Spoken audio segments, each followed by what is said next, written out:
اعوذ باللہ من الشیطان الرجیم بسم اللہ الرحمن الرحیم۔ ناظرین محترم السلام علیکم ورحمۃ اللہ وبرکاتہ۔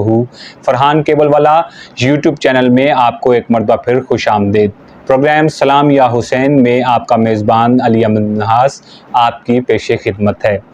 جیسا کہ پچھلے پروگرامز میں ہم نے ذکر کیا داستان کربلا کا، اور سب سے پہلے کہ امام حسین نے یزید کی بیعت سے انکار کیوں کیا، 28 رجب کو مدینہ چھوڑنے کا فیصلہ کیا، 8 ذی الحج کو مکہ چھوڑنے کا فیصلہ کیا، اور آج انشاءاللہ ہم اس سفر کا جو حصہ ہے مکہ سے کوفے کا سفر، انشاءاللہ اس پر گفتگو کریں گے۔ اس سے پہلے آپ سے گزارش ہے، اگر ابھی تک آپ نے ہمارا چینل سبسکرائب نہیں کیا تو ضرور سبسکرائب کیجئے اور اوپر دیے گئے بیل آئیکن کو پریس کیجئے تاکہ ہماری نوٹیفیکیشنز جو ہیں وہ آپ کو ملتی رہیں، اپڈیٹس ملتی رہیں، اور لنک کو زیادہ سے زیادہ شیئر کیجئے تاکہ زیادہ سے زیادہ لوگ اس داستان سے مستفید ہو سکیں۔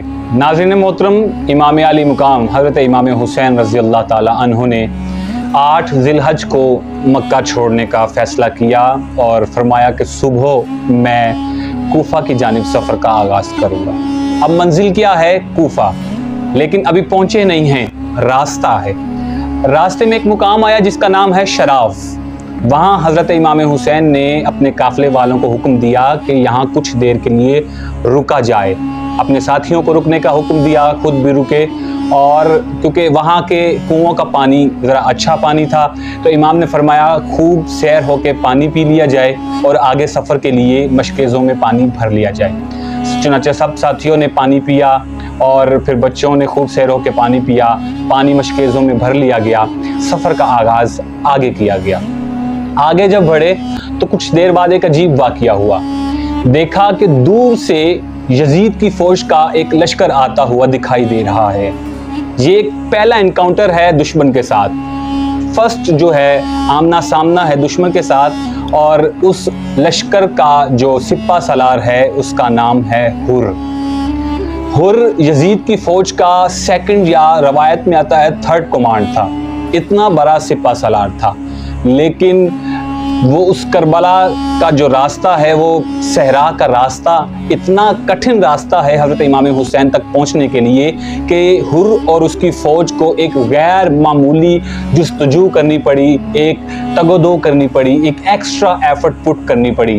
ظاہری بات ہے تپتا ہوا صحرا ہے، پانی کے بغیر سفر کرنا ہے، اور تیز دوڑتے ہوئے اپنے گھوڑوں کو تیز دوڑاتے ہوئے امام حسین کا راستہ روکنا ہے اور ان کو گھیرتے ہوئے کربلا کی جانب لے کر جانا ہے۔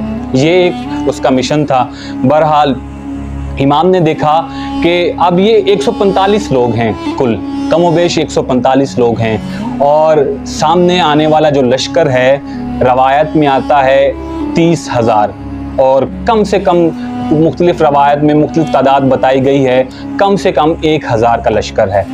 اب امام حسین اپنے ساتھیوں کے ساتھ امامہ پہنا ہوا ہے، تلواریں حمائل کیے ہوئے کھڑے ہیں کہ سامنے سے دشمن آ رہا ہے۔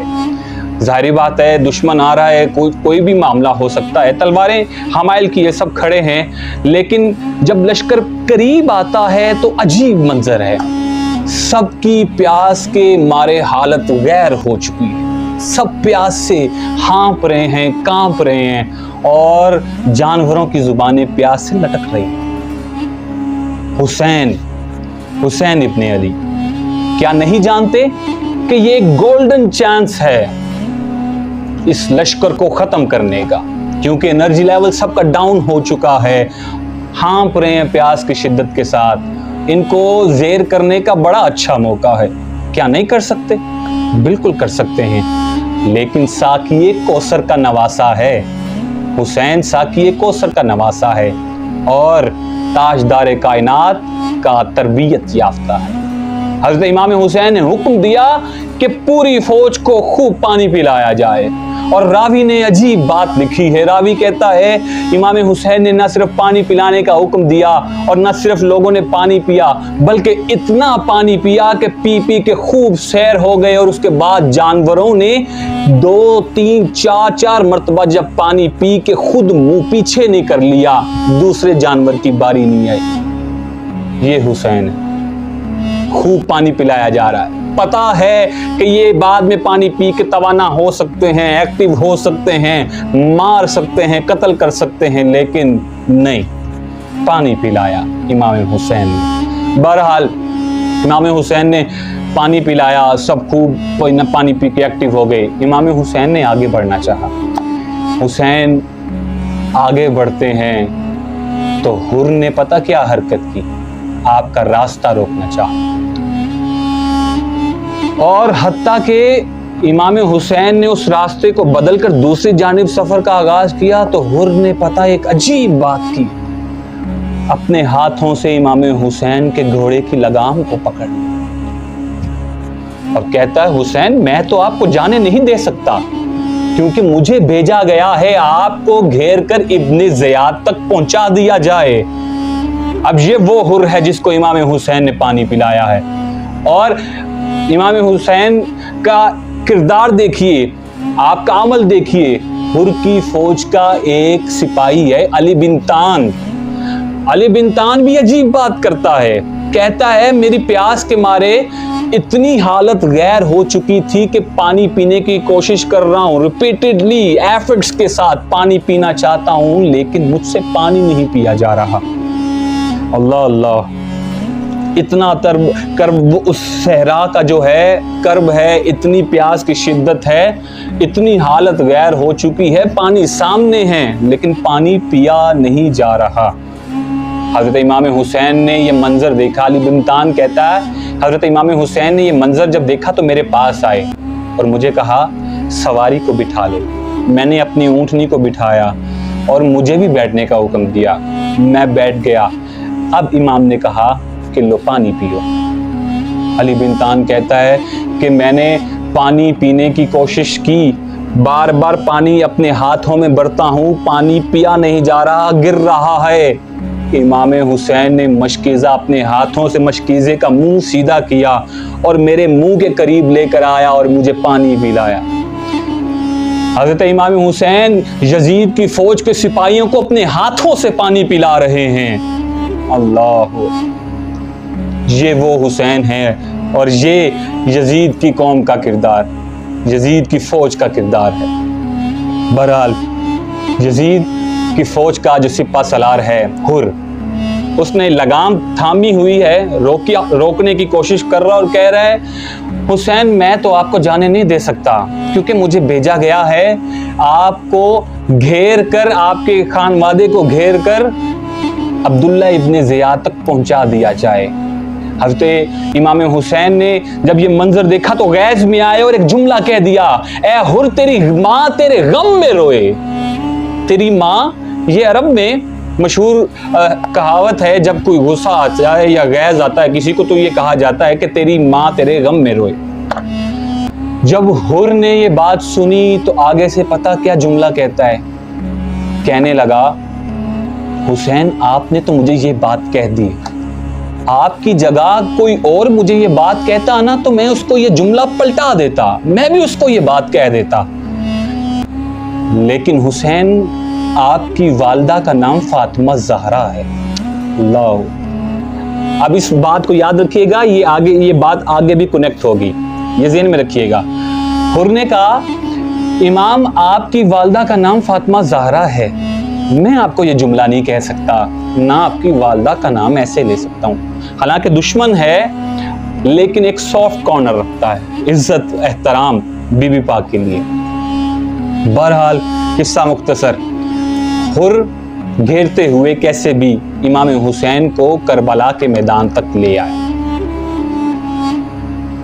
2 محرم الحرام 61 ہجری کو حضرت امام حسین ایک مقام پر پہنچے اور وہاں ایک عجیب واقعہ ہوا، مٹی کا گرداب اڑا گھومتا ہوا، حضرت زینب رضی اللہ تعالی عنہ فرمانے لگی بھیا یہاں سے چلیے۔ حضرت امام حسین کو حضرت زینب کہنے لگی بھیا بس جلدی سے چلیے، یہاں سے چلیے۔ امام نے پوچھا بہن کیا بات ہو گئی، کیا مسئلہ ہوا؟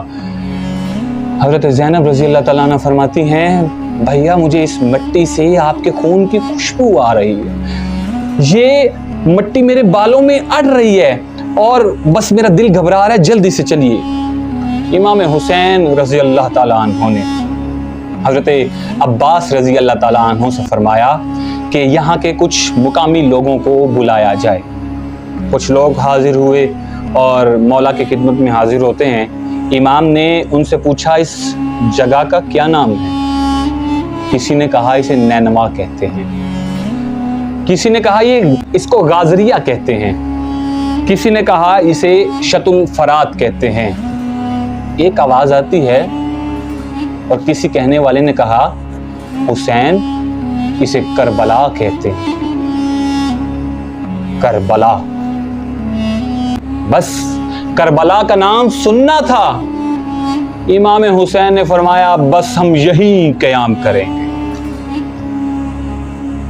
امام حسین نے خیمے لگانے کا حکم دے دیا۔ 2 محرم الحرام 61 ہجری۔ آج یہیں تک کا سفر رکھتے ہیں انشاءاللہ۔ یہیں سے کل اپنی گفتگو کا آغاز کریں گے۔ چند اشعار سے آج کے پروگرام کو وائنڈ اپ کی جانب لے کر جاتا ہوں۔ شہزادگان حیدر کربلا نبھانے آئے، شہزادگان حیدر کربلا نبھانے آئے، امت کی خاطر اپنی جانیں لٹانے آئے۔ اولاد مرتضیٰ کے جذبے کو ہو سلامی، دین کو بچانے آئے، رب کو منانے آئے۔ باطل کے شور و شر کو، طاغوت کے جنو کو، مولا علی کے بیٹے خون سے مٹانے آئے۔ جنت کے بدلے اپنی جانوں کو بیچ ڈالا، جنت کے بدلے اپنی جانوں کو بیچ ڈالا۔ جنت کی اپنے خون سے قیمت چکانے آئے۔ ساجد رضائے حق ہی پیش نظر تھی ان کے، ساجد رضائے حق ہی پیش نظر تھی ان کے۔ حق کا علم اٹھائے باطل گرانے آئے۔ اپنا بہت سارا خیال رکھیے گا۔ السلام علیکم ورحمۃ اللہ وبرکاتہ۔